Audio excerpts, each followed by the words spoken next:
நேயர்களே வணக்கம். மத்திய பொது பட்ஜெட் 2016-2017 இந்திய தொழில் கூட்டமைப்பினுடைய சந்திப்பிலிருந்து தற்பொழுது நாம் பார்த்துக் கொண்டிருக்கிறோம். இந்த பட்ஜெட் அறிவிக்கப்பட்ட பிறகு தங்களுடைய எதிர்பார்ப்புகள் என்னென்ன நிறைவேறி இருக்கிறது, என்னென்ன எதிர்பார்ப்புகள் நிறைவேறவில்லை, அது தொடர்பாக பல்வேறு தொழில்துறையை சார்ந்த வல்லுநர்களும் தங்களுடைய கருத்துக்களை நம்ம கிட்ட பகிர்ந்துட்டு வராங்க. அந்த வகையில தற்பொழுது Star Health and Allied Insurance கம்பெனியினுடைய செயல் இயக்குனர் டாக்டர் பிரகாஷ் அவர்கள் நம்முடைய அரங்கத்தில் நம்மளுடைய இணைகிறார். அவரிடம் தொடர்ந்து பேசலாம். அது மட்டும் இல்லாம இன்னும் பல்வேறு நம்முடைய செய்தியாளர்கள் ஆங்காங்கே இருக்கக்கூடிய நம்முடைய செய்தியாளர்கள் அந்தந்த இடங்களில் இருக்கக்கூடிய பொதுமக்களுடைய கருத்துக்கள் என்னென்ன, தொழில் முனைவோர்கள், இல்லத்தரசிகள், மேலும் பல்வேறு தரப்பினருடைய கோரிக்கைகள் எல்லாம் நிறைவேற்றப்பட்டு விட்டனவா என்பது தொடர்பான பல்வேறு கள்ள தகவல்களையும் தருவதற்காக நம்முடைய இணைய இருக்கிறார்கள். அது மட்டுமின்றி இன்னும் பல்வேறு அரசியல் கட்சி தலைவர்களும் தங்களுடைய கருத்துக்களை பகிர இருக்கின்றனர். தொடர்ந்து நம்மளுடைய டாக்டர் திரு பிரகாஷ் அவர்களிடம் பேசலாம். சார், இப்ப இந்த பட்ஜெட்ல இன்சூரன்ஸ் தொடர்பாக என்னென்ன விதமான அறிவிப்புகள் வெளியாகி இருக்கு அப்படிங்கறது முதல்ல சொல்லுங்க. ரொம்ப வெல்கம் இனிஷியேட்டிவ்னா தேசிய காப்பீட்டு திட்டம், நேஷனல் இன்சூரன்ஸ்ன்னு சொல்லிட்டு ஃபேமிலிக்கு 1 lakh ஒரு வருஷத்துக்கு கவர் பண்ணக்கூடிய திட்டத்தை அறிமுகப்படுத்தியிருக்காங்க. அது மிகவும் வரவேற்கப்பட்டது. ஏன்னா அது இப்போ இன்னைக்கு இந்திய சூழ்நிலையில் பார்த்தீங்கன்னா ஒரு ஹெல்த் ரிலேட்டடாக ஒரு ப்ராப்ளம் வரும்பொழுது ஒரு குடும்பம் பொருளாதார ரீதியாக ரொம்ப ஒரு கஷ்டத்துக்கு தள்ளப்படுறாங்க.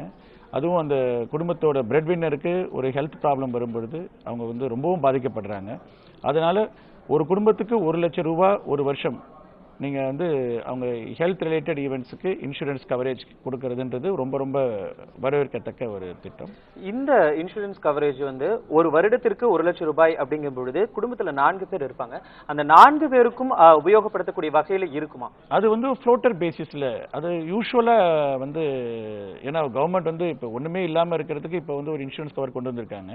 அது ஃப்ளோட்டர் பேசிஸில் 1 lakhன்றது கூடுமான வரைக்கும் ஒரு தேவையான எமர்ஜென்சிக்கு சரியாக இருக்கும்.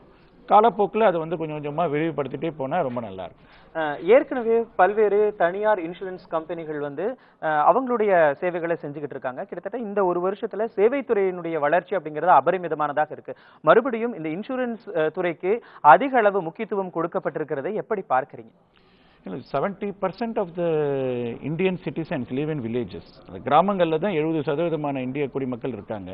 அவங்களுக்கு இந்த தனியார் நிறுவனம் கொடுக்கக்கூடிய காப்பீட்டு வசதி அவங்கள போய் சேரலை. இந்த மாதிரி அரசாங்கம் மூலமாக வரக்கூடிய தேசிய காப்பீட்டு திட்டம் கண்டிப்பாக ஒரு காமன் மேனை போய் ரீச் ஆகும். அது கண்டிப்பாக இந்த பட்ஜெட்ல இன்சூரன்ஸ் தொடர்பாக என்னென்ன அறிவிப்புகள் வெளியாக இருக்கு, அது எந்த அளவிற்கு ஒரு சாமானிய மக்களை போய் சென்றடையும் அப்படிங்கிறது தொடர்பாக நம்ம தொடர்ந்து உங்களிடம் பேசலாம். அதற்கு முன்னதாக நம்மளுடைய பாண்டிச்சேரி ரிப்போர்ட்டர் விவேக் நம்முடைய இணைய இருக்கிறார். விவேக் வணக்கம். தற்பொழுது பாண்டிச்சேரியில் இருக்கக்கூடிய தொழில் முனைவர்களாகட்டும், அங்க இருக்கக்கூடிய இல்லத்தரசிகளாகட்டும் இந்த 2016-2017 நிதியாண்டிற்கான பட்ஜெட்டை எப்படி பார்க்கிறாங்க விவேக்?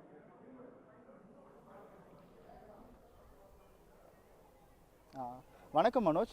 மத்திய அரசின் பட்ஜெட் இன்று தாக்கல் செய்யப்பட்டுள்ளது. இந்த மத்திய அரசின் பட்ஜெட்டை மத்திய நிதி அமைச்சர் திரு அருண்ஜேட்லி அவர்கள் தொடர்ந்து 3வது முறையாக இந்த பட்ஜெட்டை தாக்கல் செய்துள்ளார். மேலும் இந்த பட்ஜெட்டில் விவசாயிகளுக்கு அதிக முக்கியத்துவம் அளிக்கப்படுகிறது என்று பல தரப்பில் தெரிவிக்கப்பட்டு வருகின்றது.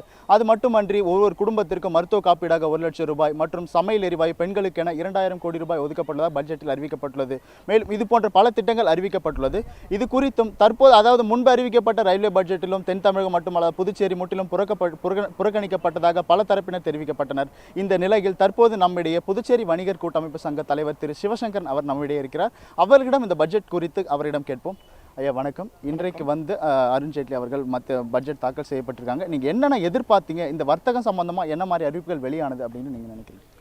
பொதுவாக பாண்டிச்சேரியில் எதிர்பார்த்தது நம்ம எக்கனாமிக் ஜோனை எதிர்பார்த்தோம். ஏற்கனவே இந்த எக்கனாமிக் ஜோனுக்கு லேண்டெலாம் அக்விசேஷன் பண்ணி லேக்ஸ் கணக்கில் கோடிக்கணக்கில் செலவு பண்ணி எடுத்து வச்சுருக்காங்க இதுக்கு ஸ்பெஷல் எக்கனாமிக் ஜோனுக்கு. பட் இது டெவலப்மெண்ட்டுக்கு இந்த பட்ஜெட்டில் எதிர்பார்த்தோம். எந்த விதமான அறிவிப்பும் வரல. இங்கே 1250 இண்டஸ்ட்ரி தான் இருக்குது. மொத்தம் ஒரு 10 வருஷத்துக்கு முன்னாடி பார்த்திங்கன்னா 10,500 இண்டஸ்ட்ரி இருந்தது. இன்றைக்கி 1250 இண்டஸ்ட்ரி தான் இருக்குது. எல்லாமே நம்ம பாண்டிச்சேரி விட்டு போயிட்டாங்க. அதுவரை இளைஞர்களுக்கோ மற்றும் தொழில் முனைவோருக்கோ எந்த வேலைவாய்ப்போ தொழில் முனைவோருக்கு இண்டஸ்ட்ரி ஆரம்பிக்கிறதுக்கோ எதுவும் இல்லாத போயிடுச்சு. இந்த பட்ஜெட்டில் ரொம்ப எதிர்பார்த்துருந்தோம் அந்த எக்கனாமிக் ஜோனில். ஏன்னா ஒரு ஆஃபர் கொடுத்து ஏன்னா ஆரம்பிப்பாங்கன்ட்டு லேண்டும் எடுத்து வச்சுருக்காங்க. பட் இது வரைக்கும் எந்த கவர்மெண்ட்டும் இப்போ இருக்கிற பிஜேபி கவர்மெண்ட்டில் அதிகப்படியாக எதிர்பார்த்தோம். பாண்டிச்சேரிக்கு அவசரம் நாங்கள் சப்போர்ட் பண்ணி அவங்க சப்போர்ட் பண்ணி ஒரு எம்பி அமைச்சிருக்காங்க. அதுக்கோசரம் ஒன்றாச்சும் என்ன பண்ணுவாங்க பார்த்தா இது வரைக்கும் அவங்க பாண்டிச்சேரியை சுத்தமாக புறக்கணிச்சிட்டாங்க. விவசாயத்துக்கும் தொழில் முனைவோருக்கும் இந்த பட்ஜெட்டில் ஓரளவு சலுகை கொடுத்துருக்காங்க, வரவேற்கத்தக்கது. அதே பாண்டிச்சேரிக்கு பர்சனலாக பார்த்திங்கன்னா எந்த வித டெவலப்மெண்ட்டுக்கும் இந்த பட்ஜெட்டில் எதுவுமே புண்ணியம் இல்லை. நாங்கள் இதை ரொம்ப கஷ்டமாக இதை சொல்கிறோம். ரெண்டாவது வந்து இண்டஸ்ட்ரியல் வந்து அந்த இப்போ 1250 இண்டஸ்ட்ரியல் இருக்கிறதுக்கு இன்னமேட்டு இதில் வந்து ஏன்னா தொழில் வரி சலுகை இது பண்ணி இது பாண்டிச்சேரி டெவலப்மெண்ட்டுக்கு ஏன்னா செய்வாங்கன்னு ரொம்ப எதிர்பார்த்தோம். அந்த இதுவும் இல்லாத நிறைய இளைஞர்களுக்கு வேலைவாய்ப்பு இல்லாத போயிடுச்சு. தொழில் முனைவோருக்கு ஒரு தொழிலை தொடங்கிறதுக்கு எந்தவித சலுகையும் இல்லாத போயிடுச்சு. இதுதான் ஒரு இது. தற்போது அவர்கள் சிவசங்கரன் அவர்கள் தெரிவித்தது என்னவென்றால் இந்த பட்ஜெட்டில் அவர்கள் வணிகர்களுக்கு அதிகமான சலுகைகள் அளிக்கப்படவில்லை என்றும் தொழில் முனைவோர்களுக்கான வாய்ப்புகள் மறுக்கப்பட்டுள்ளதாகவும் தெரிவித்துள்ளனர். அது மட்டுமன்றி தற்போது கணிப்பொறி அதாவது கம்ப்யூட்டர் டீலர் அசோசியேஷன் புதுச்சேரியிலிருந்து திரு சிவா அவர்கள் நம்மிடையே இருக்கிறார். அவர்களிடம் கேட்போம் கணிப்பொறியில் என்ன மாதிரி வர்த்தகம் இந்த பட்ஜெட்டில் அமைந்துள்ளது என்று அவரிடம் கேட்போம். ஐயா வணக்கம். இந்த பட்ஜெட்டில் குறித்து கணிப்பொறி சம்பந்தமாகும் இந்த மாதிரி துறையில் உங்களுக்கு என்ன மாதிரி வர்த்தகம் நீங்கள் எதிர்பார்த்தீங்க? இந்த பட்ஜெட்டில் என்ன மாதிரி வந்திருக்கு? இப்போ பொதுவாக பார்த்தீங்கன்னா கம்ப்யூட்டர் டீலர் அசோசியேஷன்லேருந்து நாங்கள் பேசுகிறோம். இங்கே பாண்டிச்சேரியில் ஒரு 5 years 7 years பேக் பார்த்தீங்கன்னா இந்தியாவிலே முதன்மை மாநிலமாக கம்ப்யூட்டர் மேனுஃபேக்சரிங் சென்டர் இருந்தது. ஸோ அப்புறம் வந்து சென்ட்ரலோட எக்ஸைஸ் டிபார்ட்மெண்ட் எக்ஸைஸ் எல்லாம் கேன்சல் ஆன பிறகு அதுக்கப்புறம் இப்போதைய சுச்சுவேஷனில் நிறைய கம்பெனிகள் பாண்டியை விட்டு வெளியில் போயிட்டாங்க. அதனால் இங்கே தொழில் தொடங்கினா நம்மளால் வந்து டேக்ஸ் கட்டி பிஸ்னஸ் பண்ண முடியாத சூழ்நிலை நாங்கள் இருக்கிறோம். இந்த பட்ஜெட்டில் அதனால் மறுபடியும் அந்த எக்ஸம்ஷன் எங்களுக்கு வரும், இதில் ஏதாவது சலுகை கொடுப்பாங்க, நாங்களும் ஒரு தொழில் தொடங்கி கம்ப்யூட்டர் மேனுஃபேக்சரிங்கை நாங்கள் வந்து ஆரம்பித்தா பல ஏரியாவிலேருந்து வந்து பாண்டிச்சேரிக்கு வந்து கம்ப்யூட்டர் வாங்கக்கூடிய ஆப்பர்ச்சுனிட்டி இருக்குன்றது ஒரு எதிர்பார்த்தோம். இந்த பட்ஜெட்டில் அது உங்களுக்கு கிடைக்காதனால கொஞ்சம் ஃபீல் பண்ணுறோம் நாங்கள். ஸோ அந்த இதுதான் எங்களுடைய மெயின் வந்து எக்ஸம்ஷன் உற்பத்தி வரி அதில் எதுவுமே வந்து பாண்டிச்சேரிக்கு எதுவுமே முன் உதாரணமாக எதுவுமே தரலை இந்த பட்ஜெட்டில். அதுதான் எங்களோட கோரிக்கை. அதாவது திரு சிவா அவர்கள் தெரிவித்தார் கணிப்பொறி துறையிலோ அல்லது புது தொழிற்சாலைகள் தொடங்குவதிலோ தற்போது வாய்ப்புகள் மறுக்கப்பட்டுள்ளது. எனவே இந்த பட்ஜெட் மிகவும் ஏமாற்றம் அளிப்பதாகவும் அவர்கள் தெரிவித்துள்ளார். மனோஜ்.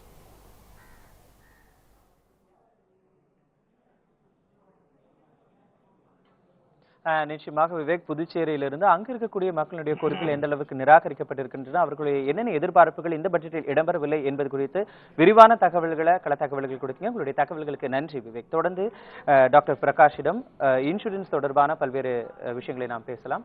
அதாவது பார்த்தீங்கன்னா டாக்டர், இப்போ ரத்த சுத்திகரிப்பு உபகரணங்களுக்கான வரி விலக்கு 100% அறிவிச்சிருக்காங்க. இதனால என்னென்ன வகையில இந்த கிட்னி பேஷண்ட்ஸ் எல்லாம் பயனடைவாங்க? சர்க்கரை வியாதி, இரத்த கொதிப்பு இதெல்லாம் அதிகமாக இருக்கிற இந்த காலகட்டத்தில் இது வந்து ஒரு ரொம்ப வரவேற்கத்தக்க ஒரு செயல். இந்த சர்க்கரை வியாதி நோயாளிகளில் 30% 32% கிட்னி சம்பந்தப்பட்ட தாக்குதல் ஏற்படுது. அந்த கிட்னி சம்பந்தப்பட்ட தாக்குதல் ஏற்படுறவங்களுக்கு ரொம்ப எண்ட் ஸ்டேஜ் ரினல் டிசீஸ்ன்னு சொல்லுவாங்க. அதாவது ரொம்ப மும்முரமாக கிட்னி செயலிழக்கும் பொழுது அவங்களுக்கு டயாலிசிஸ், இரத்த சுத்திகரிப்பு தேவைப்படுகிறது. இந்த டயாலிசிஸ் தேவைப்படுற பேஷண்ட்ஸு இன்னைக்கு இந்தியாவில் 100 பேர் இருக்காங்கன்னா அதில் 25 பேருக்கு தான் டயாலிசிஸ் வசதி கிடைக்குது. இந்த சூழ்நிலை வந்து ரொம்ப வருந்தத்தக்க சூழ்நிலை. இதில் வந்து இன்னைக்கு பட்ஜெட்டில் கவர்மெண்ட் ஹாஸ்பிட்டல்ஸில் டிஸ்ட்ரிக்ட் லெவலில் இந்த டயாலிசிஸை இலவசமாக கொடுக்கறதுக்கு கவர்மெண்ட் வந்து ஏற்பாடு செய்யறாங்க. டயாலிசிஸ் செயல் திட்டம் அப்படிங்கிற ஒரு நேஷனல் டயாலிசிஸ் சர்வீஸ் ப்ரோக்ராம்னு தேசிய ரத்த சுத்திகரிப்பு செயல் திட்டம். அது வந்து ரொம்ப ரொம்ப நல்ல திட்டம். ஏன்னா இன்னைக்கு 125 பேருக்கு தான் டயாலிசிஸுக்கான ஒரு வசதி கிடைக்குது. இந்த திட்டத்தினால மேலும் பல பேருக்கு வந்து டயாலிசிஸ் வசதி கிடைக்கும். அது வந்து ரொம்ப ரொம்ப வரவேற்கத்தக்கது. இந்த திட்டங்களின் மூலமாக, இந்த தேசிய டயாலிசிஸ் செயல் திட்டத்தின் மூலமாக ஒரு குடும்பத்திலிருந்து அனைவரும் பயனடைவதற்கான வாய்ப்புகள் இருக்கிறதா? குறிப்பாக கிராமத்தில் இருக்கக்கூடியவர்களுக்கான அந்த மருத்துவ சேவைகள் அப்படிங்கிறது ஆரம்ப சுகாதார நிலையங்களை மட்டுமே நாடி இருக்கக்கூடிய இந்த நிலையில அவர்களுக்கும் இந்த திட்டம் சென்றடைவதற்கான வாய்ப்புகள், சாத்தியக்கூறுகள் எந்த அளவிற்கு இருக்கு? அந்த பப்ளிக் பிரைவேட் பார்ட்னர்ஷிப் மூலமாக டிஸ்ட்ரிக்ட்ல இருக்கிற ஹாஸ்பிட்டல்ஸும் தாலுக் லெவலில் இருக்கிற ஹாஸ்பிட்டல்லையும் டயாலிசிஸ் சென்டர்ஸை உருவாக்கி அவங்களுக்கு வந்து அதன் மூலமாக மக்களுக்கு வந்து ஈஸியாக அதை சென்றடைய செய்கிறாங்க. அதனால வந்து ஒரு கிராமங்களில் இருக்கிறவங்க இவ்வளோ தொலைவு வந்து டயாலிசிஸ்க்காக வரணுன்ற ஒரு சூழ்நிலை இருக்காது. அங்கே பக்கத்திலே இருக்கிற ஹாஸ்பிட்டலே அவங்க வந்து டயாலிசிஸ் எடுத்துக்கலாம். அப்படியானால் கடைக்கோடியில் இருக்கக்கூடிய அந்த சாமானிய கிராம மக்களுக்கும் இந்த டயாலிசிஸ் அப்படிங்கிற ஒரு சேவை சென்றடையும் அப்படிங்கிறதுல அற்புதமாக சென்றடையும் இந்த திட்டத்தின். கண்டிப்பாக. அடுத்ததாக கிட்டத்தட்ட 3000 மருந்து கடைகள், உயிர் காக்கக்கூடிய அந்த மருந்துகள் கிடைக்கக்கூடிய அளவிற்கு இந்த 3000 மருந்து கடைகள் அமைக்கப்படும் அப்படிங்கிற ஒரு அறிவிப்பை வெளியிட்டிருக்காங்க.